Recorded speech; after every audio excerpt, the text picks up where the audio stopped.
On va à présent s'intéresser à ce scandale de 2 millions de dollars qui secoue le ministère des Mines. Oui, on a vu hier circuler une lettre, en tout cas entre le ministère des Mines et de la Géologie et la société CIMAF, qui parle évidemment d'une affaire assez floue. La lettre est partie du département donc, du ministère des Mines en direction du directeur général de CIMAF Conakry et elle date du 11 mai 2023. L'objet donc de la lettre, courrier réponse aux avantages de l'exploitation d'une carrière de schiste. Je vais vous épargner le premier paragraphe parce que évidemment le premier paragraphe parle de la réception du courrier, un courrier donc qui serait arrivé au département le 3 avril 2023 et c'est donc la réponse de ce courrier qui est ici indexée. Ouais. Le deuxième paragraphe dit quoi? Cependant, je suis au regret de constater encore une fois que votre courrier ne fait pas mention des engagements pris par le directeur général sortant de votre société pour l'octroi d'un don de 2 millions de dollars à l'État, afin de permettre à l'administration minière de donner une suite favorable à votre requête. Je vous prie de bien vouloir saisir officiellement le ministère des Mines et de la Géologie de votre volonté à honorer les engagements du directeur général sortant de CIMAF. Allez, qu'est-ce qu'on peut en retenir? On parle d'abord, il y a beaucoup de points qui ont retenu. J'ai essayé d'abord d'authentifier cette lettre. Ouais. En bas, vous avez un numéro de téléphone qui renvoie effectivement au ministère des Mines.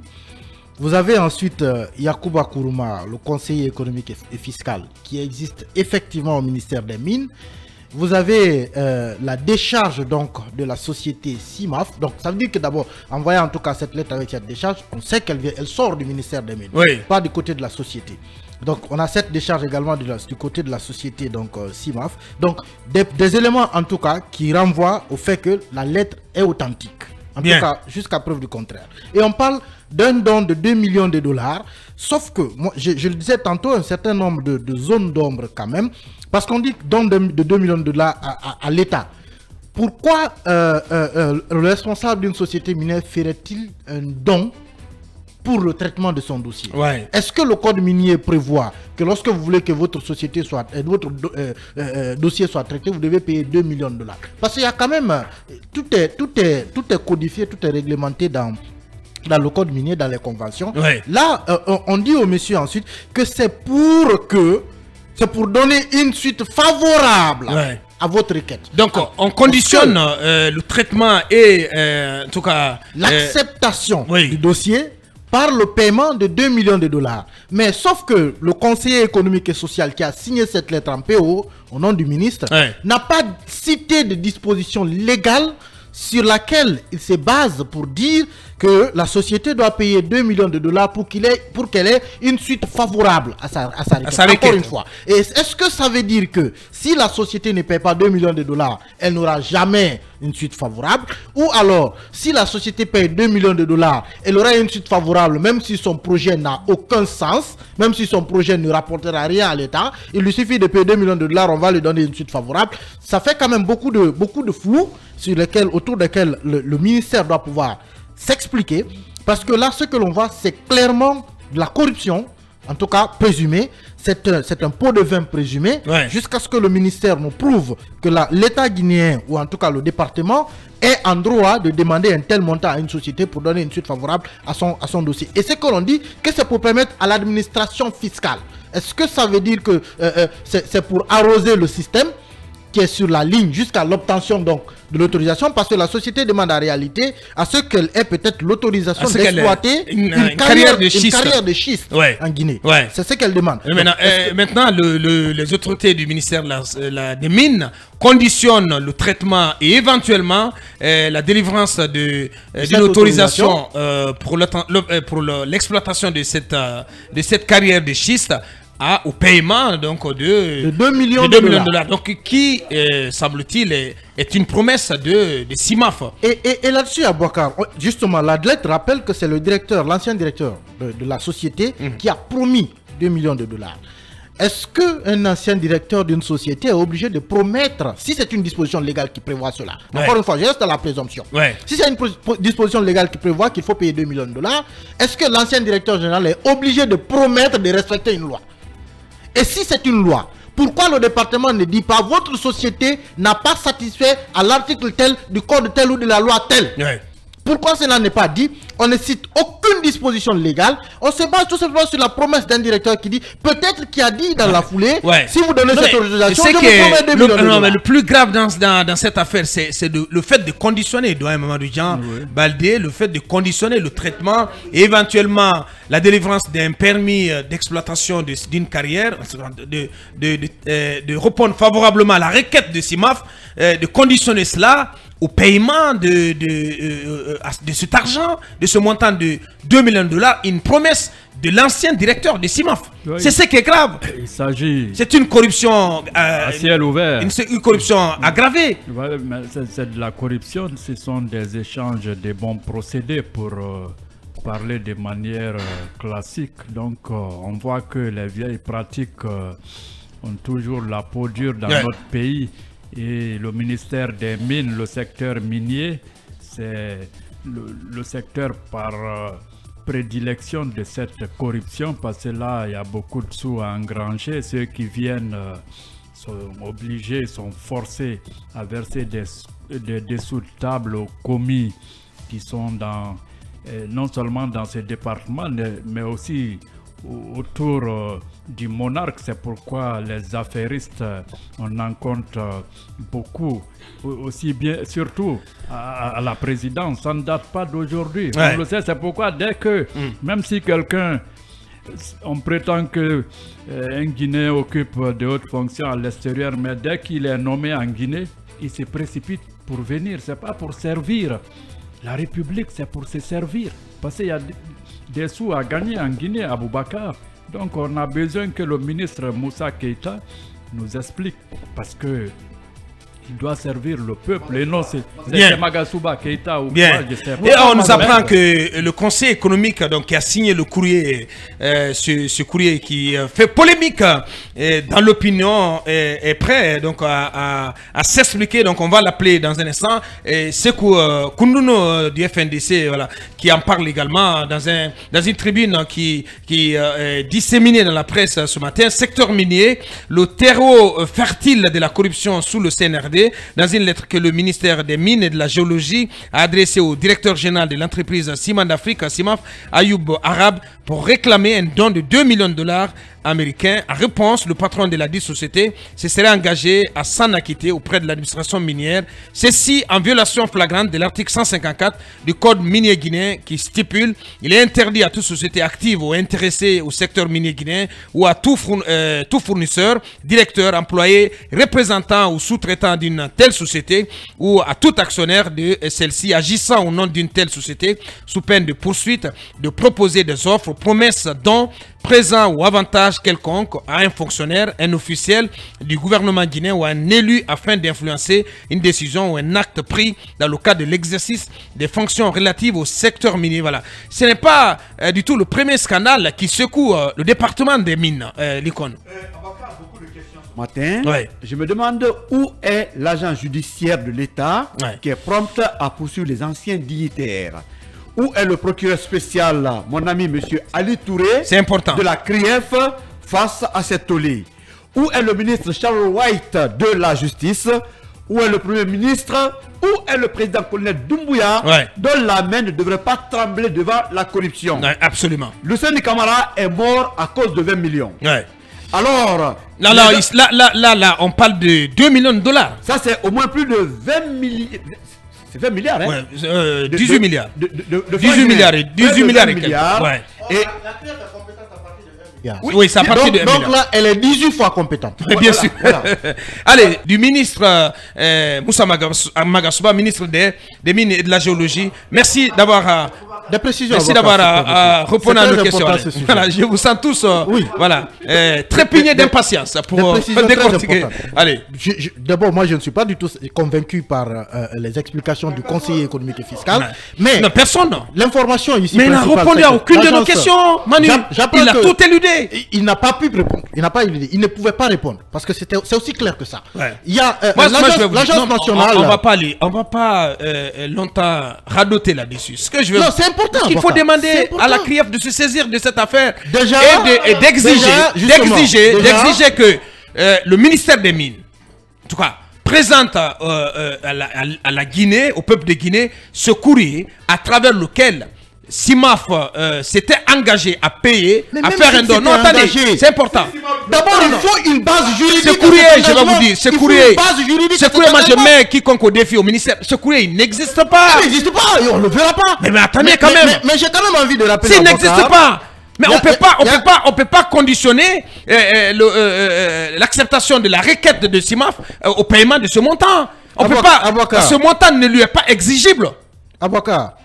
D'abord, moi j'apprends que l'Agence nationale de lutte contre la corruption s'est saisie du dossier. Très bien. Ils vont certainement entendre le département, mais aussi la société concernée, selon en tout cas des informations que j'ai là-dessus. Ouais, mais ça fait trop de scandales sur le compte du ministre Moussa Magasuba. La CRIEF aussi, que la CRIEF aussi peut-être se saisisse, parce que je l'ai dit à l'entame, là, elle est 18 fois compétente. Ali Touré, qu'il arrête de faire des appels dans des dossiers concernant Damaro et les autres, et il a du travail là. Là, il a du boulot et il a de la matière là. Il a de la matière et c'est clair. Il a de quoi commencer réellement un travail sérieux et sérieux. Et puis avocat, pour essayer de redonner un peu de souffle pour expliquer à la CRIEF. Pour expliquer ça, le conseiller Yacouba Kourouma a convoqué l'article 2 du code minier. Voilà ce que dit le code minier. L'article 2, objet de la loi, tout simplement. C'est l'objet. La présente loi portant code minier a pour objet de réguler le secteur minier en vue de promouvoir les investissements et d'assurer une meilleure connaissance du sol et du sous-sol de la République de Guinée.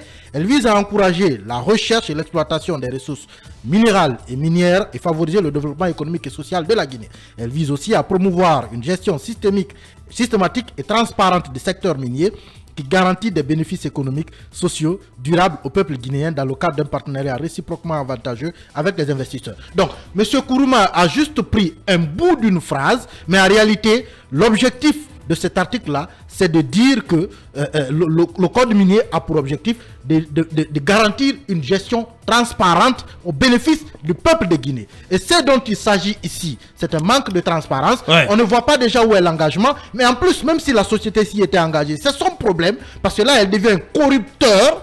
C'est son problème à elle si elle s'est engagée à payer cela. Il faut une base juridique, une base légale sur la base de laquelle on peut dire que la société doit payer ce montant pour qu'elle puisse avoir une réponse favorable. Et ce que cela interpelle ici, c'est que ça convoque à Bouakar, c'est que ça veut dire que quelle que soit la qualité du projet que cette société proposera, tant qu'elle n'aura pas payé ces 2 millions de dollars, quel que soit l'impact de son travail, tant qu'elle n'aura pas payé ces 2 millions de dollars, elle n'aura pas l'autorisation. Même si après l'exploitation va rapporter 1 milliard de dollars, parce qu'elle n'a pas encore donné 2 millions de dollars qu'elle a promis. C'est ça. Je suis obligé de dire que en matière de loi, malheureusement, moi je dis que ça c'est faux, parce que quand on est dans la légalité, on n'est pas obligé de promettre une loi, de promettre de respecter une loi. Si c'est écrit, qu'on dise à monsieur le directeur général de la société, votre société doit obéir à telle disposition. C'est aussi clair que ça. Mais dire que on pouvait comprendre si c'était si c'était conditionné au paiement de quelque chose qui était légal. On a affaire ici à Bouakar à de la corruption, tout simplement. Tout simplement. Oui, l'icône. Monsieur Yacouba est criéfable. Son ministre Moussa Magasuba est criéfable. Et la CRIEF doit travailler. Il y a des gens qui... C'est bien déjà que l'ANLC se soit saisi de cette affaire. Oui, mais il y en a beaucoup, mais là, ça ne suffit pas, Bouakar. La CRIEF a du pain sur la planche.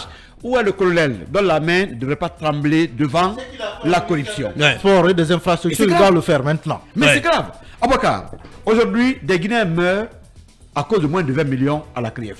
Les Damaro n'ont rien fait. Pour le moment, ils sont là-bas. Les Kassori, pour moins de 2 milliards. Oye est en train d'agoniser pour un dossier qui n'existe pas. Qui n'existe pas, sincèrement. Voilà le dossier du CNRD. Les gens que le CNRD a nommés, qui sont dans les dossiers de Magoui, et la CRIEF est là silencieuse. Où est la gestion? C'est insupportable à la fin des comptes. C'est insupportable. Pourquoi vous embêtez les anciens dignitaires pendant ce temps les vrais voleurs? C'est aux pauvres des quartiers dans les hôpitaux, monsieur Lincoln. Non, mais il n'y a pas que non. Moi, c'est ce qui me préoccupe. Oui, mais c'est que je c'est pas des millionnaires en dollars, même si on ne prouve pas qu'ils ont volé ou pas. Non, il y a des gens qui n'arrivent pas à se soigner, à avoir les 3 repas par jour. À cause de la corruption. Le Moussa Magasuba et autres, ils sont ministres. Commencez par eux, avant de poursuivre ceux qui sont embêtants politiquement. Allez. Mais c'est grave, quoi. Ouais. Franchement. Mamadouri, là, on va faire le tour, là. On s'excuse auprès de notre invité, là, docteur Tchorno Ismaël Doucouré, que nous allons finalement recevoir à 10 h. Oui, allez-y. Non, non, finalement, j'ai même oublié mon couteau dans le bureau. Parce que... ouais, c'est vous qui avez préparé ce sujet, Mamadouri.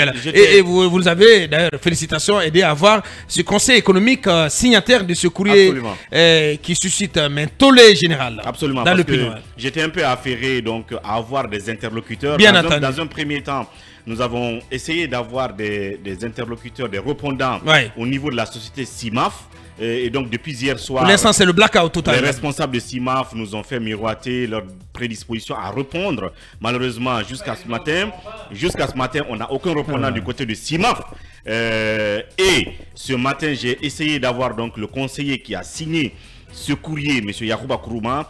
Quoi qu'on puisse dire comme critique ou sinon argument décousu de sa part, il a quand même eu le courage de répondre ce matin parce que je l'ai appelé et je lui ai dit qu'on voudrait bien que vous veniez en direct. Même si on n'a rien tiré de lui, oui, effectivement. Mais tout de même, il a eu le courage. J'imagine qu'il n'a même pas eu l'autorisation, l'onction de son ministre pour parler. C'est déjà un courage. J'imagine ce qui va advenir à la suite de son intervention et tout à l'heure là chez nous. Donc, le fait qu'il accepte de répondre, c'est déjà bon. Maintenant, est-ce qu'il a convaincu ou pas? Chacun y tirera sa conclusion et vous l'avez écouté. Et en matière de corruption, il y a le corrupteur, il y a le corrompu. Donc, il y a deux camps en face.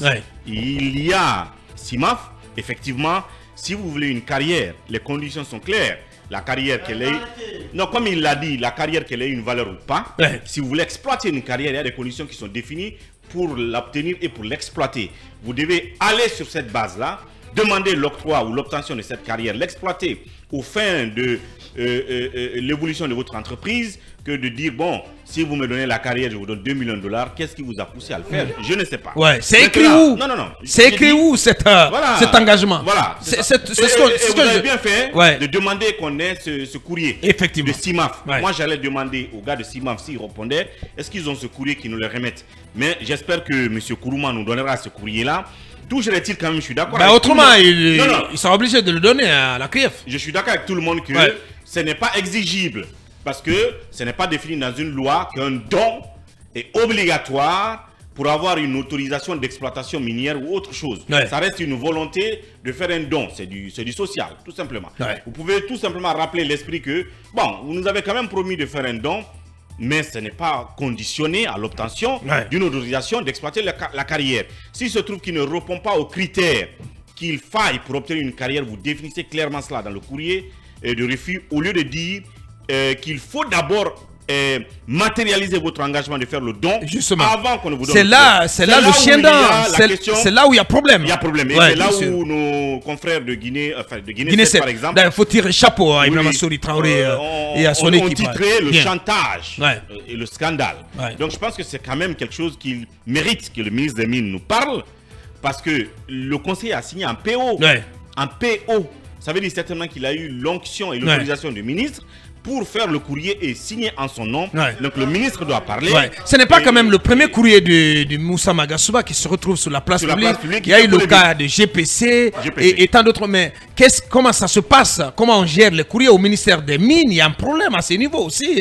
C'est un courrier de masse. Non, attendez quand même. Non, c'est normal. Ça, c'est comme des alertons que vous avez dans l'administration. Il y a des gens qui ne supportent pas ça. Même quand ils voient dans votre propre administration, ils vont faire sortir. Ça, c'est normal. Encourageons ça. Encourageons la fuite de tel courrier. Ceux qui l'ont fait, c'est des héros. Celui qui a sorti ce courrier, c'est mal perçu au niveau du Sénégal. Mais celui qui a sorti ce courrier, pour moi, c'est un héros. La parole. Le ministre doit partir dès ce soir pour être devant la CRIEF. Je termine. Oui. Si monsieur le colonel se bat contre la corruption, ce ministre doit bouger dès ce soir. Si ce n'est pas le cas, ce qu'on nous dit, c'est du pipeau. Bien. Oui. Donc toutes les sociétés qui existent légalement sont soumises à ce qu'on appelle la RSE, la responsabilité sociétale de l'entreprise. Donc c'est dans ce sens, dans le cadre par exemple que CIMAF aurait pu donc dire qu'on va rénover, on va participer à la rénovation de l'hôpital Niassine dans les cas de santé. Pardon? Vous êtes déjà en activité, vous exploitez. CIMAF est déjà en activité. Existe en Guinée. Non, la mine dont il s'agit, elle ne l'a pas encore eu. La carrière dont il s'agit, elle ne l'a pas encore eu. La mine, le projet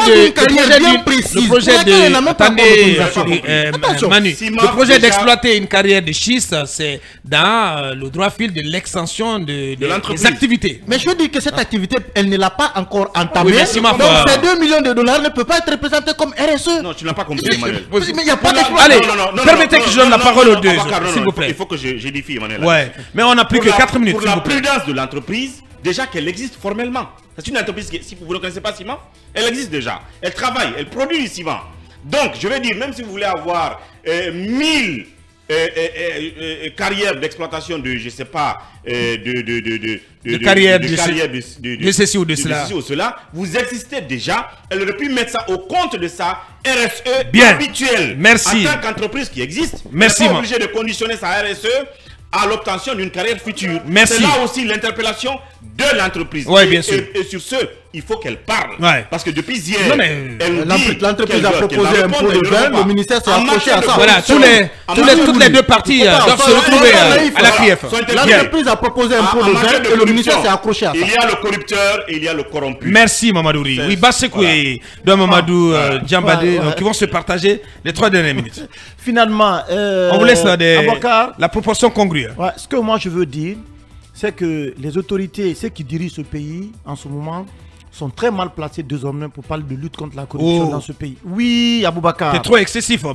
je ne suis pas excessif, Aboubacar. Mais il y a eu combien de dossiers aujourd'hui, combien de dossiers qui ont été évoqués, des pratiques de corruption, mais avérées, évoquées par la presse, mais sans qu'il y ait aucune réaction. La moindre réaction. Sans qu'il y ait aucune réaction. Moi, je ne peux pas comprendre. Le ministre des Mines, c'est un habitué des faits. Il y a un courrier comme ça aussi qui avait fuité là-bas. Il avait demandé à ce qu'une entreprise locale soit autorisée auprès d'un cabinet. Soit sélectionnée. Soit sélectionnée. Ça aussi, ça fait écho ici. Mais après, rien ne s'est passé. Moi, je rends le président de la transition, le colonel Mamadi Doumbouya, responsable de tout ce qui est arrivé. Parce que quand il dit que sa main ne va pas trembler face à la corruption et des cadres qu'il a nommés aujourd'hui sont cités dans des dossiers de corruption, de surfacturation et que rien n'est fait. Mais c'est vraiment de marché gré à gré. De marché de gré à gré. Oui, à n'en pas finir. Mais où est-ce qu'on va, Aboubacar? Mais où est-ce qu'on va? Comment on peut demander à une entreprise de payer 2 millions de dollars, soit 20 milliards de francs guinéens, pour le traitement de son dossier? Logiquement, ce conseiller, tous les cadres du ministère des Mines, le ministre, tous ceux qui ont travaillé dans cette affaire-là, doivent aller en prison. Logiquement,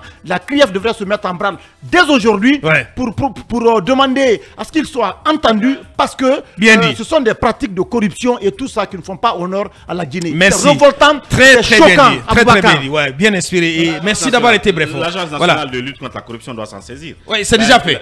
Selon Manu, voilà. Allez-y, pour clore. Moi, je pense que ce courrier n'est que la partie visible de l'iceberg dans les pratiques illicites auxquelles les entreprises qui opèrent en Guinée sont contraintes. Parce que si vous voyez, même dans le secteur des télécoms, il y a moins d'investissement dans le social, contrairement au Sénégal, à la Côte d'Ivoire. C'est qu'on fait payer beaucoup plus les cadres. Beaucoup de dessous de table.